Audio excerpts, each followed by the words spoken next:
Hello friends, today we are here to learn SN1 mechanism. Last time we have seen SN2 mechanism. Now today SN1 mechanism.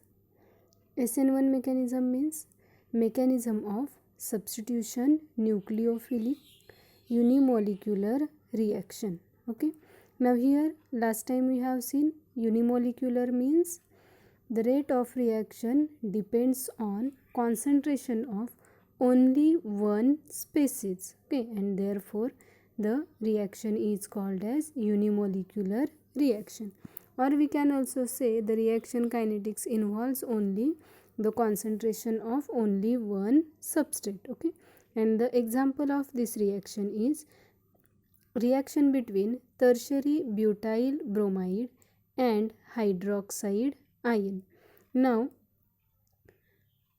you can remember here one important point, that is distinguishing point between SN1 and SN2 reactions. Okay. Now generally SN2 reaction occurs on primary alkyl halides or the compounds which containing a nucleophile at primary carbon atom. Okay. And for the SN1 reaction generally tertiary alkyl halides undergoes reaction by SN1 mechanism, or the compounds which contains nucleophilic group or leaving group at tertiary carbon atom also undergoes nucleophilic substitution reactions by SN1 mechanism. Okay. Now see the example of SN1 mechanism is the reaction between tertiary butyl bromide and hydroxide ion. Now this is the tertiary butyl bromide and this one is hydroxide ion. It gives tertiary butyl alcohol with elimination of Br minus ion or bromide ion. Okay. Now the rate of reaction is depends only on concentration of tertiary butyl bromide. Okay. So we can write equation rate is equal to K into concentration of. Now we have written tertiary butyl bromide like this CH3. Three groups. See, first, second, third. All these three groups we have written once and in parenthesis and add the subscript 3, okay, because it contains 3 methyl group. Okay, so CH3. Now these methyl groups attached to C, therefore C, and this carbon atom which is bonded to bromine atom also, therefore we have written here CH3 thrice CBr, that is tertiary butyl bromide. Okay, and the concentration of nucleophile does not influence the rate of reaction. Okay, so tertiary butyl bromide reacts with hydroxide ion by two-step mechanism. Okay, in SN2 reaction we have seen the reaction follows only one step mechanism, and for the SN1 reaction follows the two-step mechanism. Okay, now the first is the slow step, and that is the heterolysis of CX bond. Okay, last time I told what is meant by heterolysis, unequal breaking of covalent bond. It is called as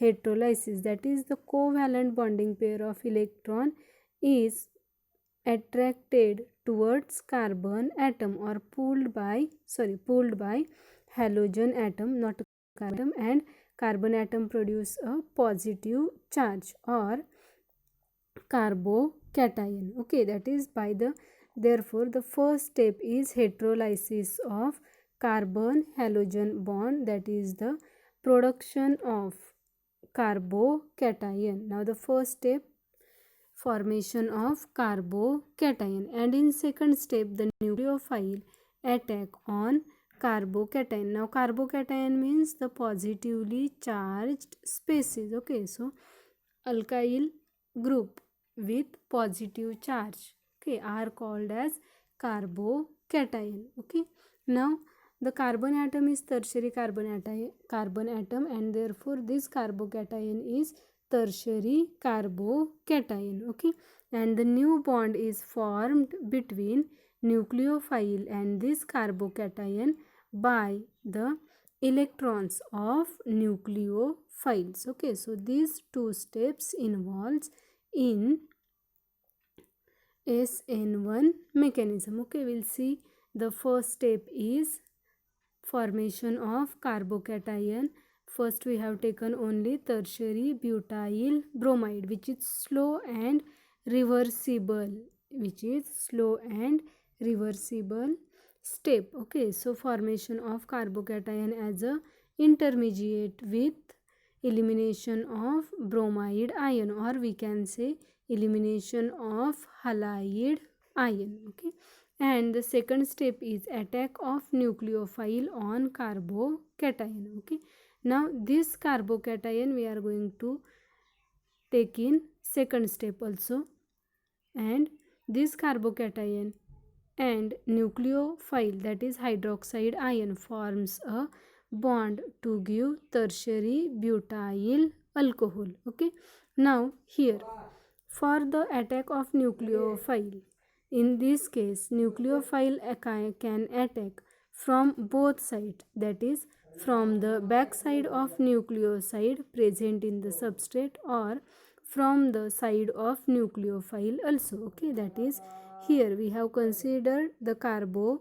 Okay, and the nucleophile can attack from the side of bromide ion as well as from the opposite side of the bromide ion. Okay, if it attack from the opposite side of the bromide ion, then there is a inversion in configuration. Okay, and if the nucleophile attack from the same side of the bromide ion, then there is a retention of configuration. Okay, so here two products are formed which are the enantiomers of each other. What we have seen the definition of enantiomers, the two non-superimposable mirror images of each other are called as enantiomers. Okay, now we'll see the silent features of SN1 mechanism. Now these are simple one, what we have seen in mechanism, that only we have to mention here as the silent features of SN1 mechanism. Now the first is the SN1 mechanism. It is a two-step mechanism.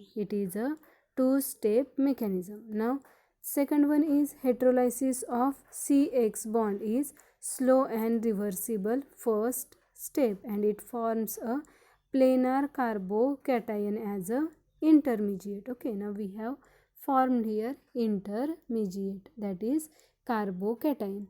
Now third step we have seen, that is the third silent feature of SN1 reaction is nucleophile attack on the carbocation in the first and second step to form the product. Okay, and last step we have seen the nucleophile can attack on the carbocation from both sides, that is when SN1 reaction is carried out on chiral carbon atom. Okay, or we can say optically active carbon atom or substrate, the product formed is nearly racemic. Okay, now racemic means 50% mixture of D and L enantiomers are called as racemic mixture of each other. Okay, now see, if we consider this one is D enantiomer and this one is L enantiomer. Okay, if we have taken 50 molecules of these L enantiomers and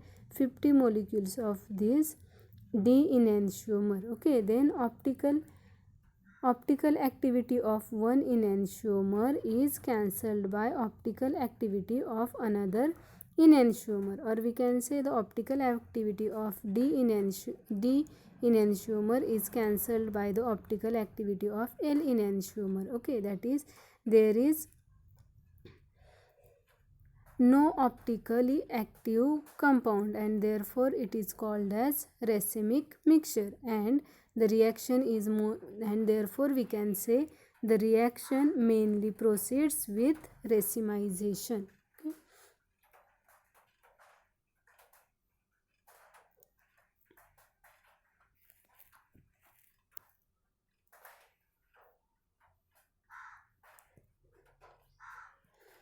Now see, two questions are here based on SN1 and SN2 mechanism. Okay, now see the first question. Draw the Fisher projection formulae of two products obtained when compound A reacts with hydroxide ion by SN1 mechanism. Okay, now we have given this compound and it is denoted by A. Okay, we can write name of this compound also. What is the name of this compound? Now 3 carbon atoms are here and 3 carbon atoms are here. That is 1, 2, 3. 3 bromohexane. The name of compound is 3 bromo 3 methyl hexane. Okay, and by the now see, this bromine atom is present on tertiary carbon atom, that is this is a tertiary alkyl halide. Okay, and as it is a tertiary alkyl halide, it follows SN1 mechanism.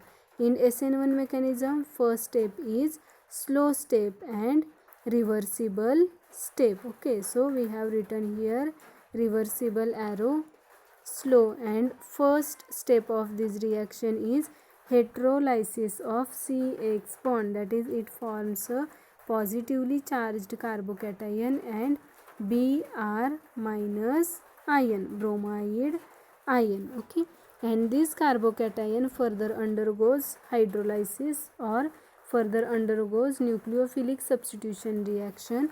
See, now this nucleophile can attack from this side also and from this side also. Okay, and it is a first and second step of reaction. If it attacks from the back side of the bromide atom, then OH group will come to this position, and if it comes from the same side of bromide ion, then it will come to this side. Okay, and see, these are the two products or mixture of enantiomers D and L. Okay, now see how to write the Fisher projection formulae. Okay, now the Fisher projection formulae are denoted by cross. Okay, so or the carbon atom which is denoted by cross. This center represents the central carbon atom and these 4 are the atoms or group present on it. Okay, so this 2 represents the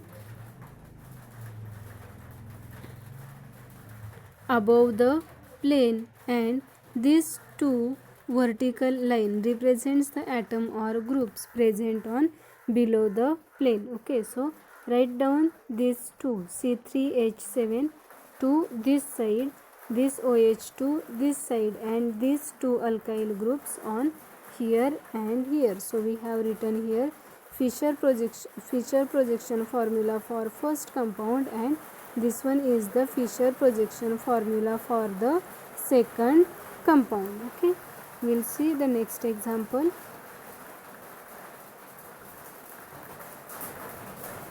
Okay, now the second question is draw the Fisher projection formula of the product formed when compound B reacts with OH minus ion by SN2 mechanism. Okay, now see, we have given structure here CH3CC2H5 and at the second carbon atom Cl group, and the name of this compound is secondary butyl chloride, or we can say 2-chlorobutane. Okay, that is it is a secondary carbon atom and the attack of nucleophile.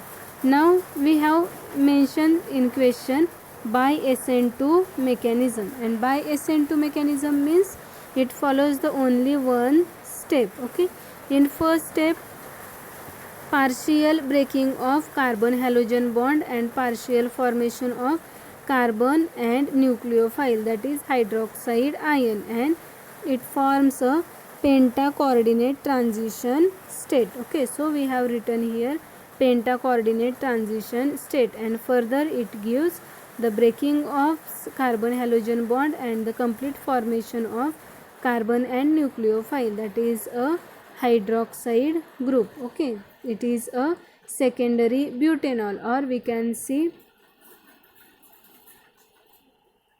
butane 2 all. Okay, and same way we can write the Fisher projection formula. First upon write across central, cross means it is a central, this one point of intersection of horizontal and vertical line means the central carbon atom, and write down the positions of these respective atoms and groups on this, so as to we will get the Fisher projection formula for the product. Okay, so up till this we have finished SN1 and SN2 mechanism. Next time we will see the factors affecting SN1 and SN2 mechanism. Till that, thank you.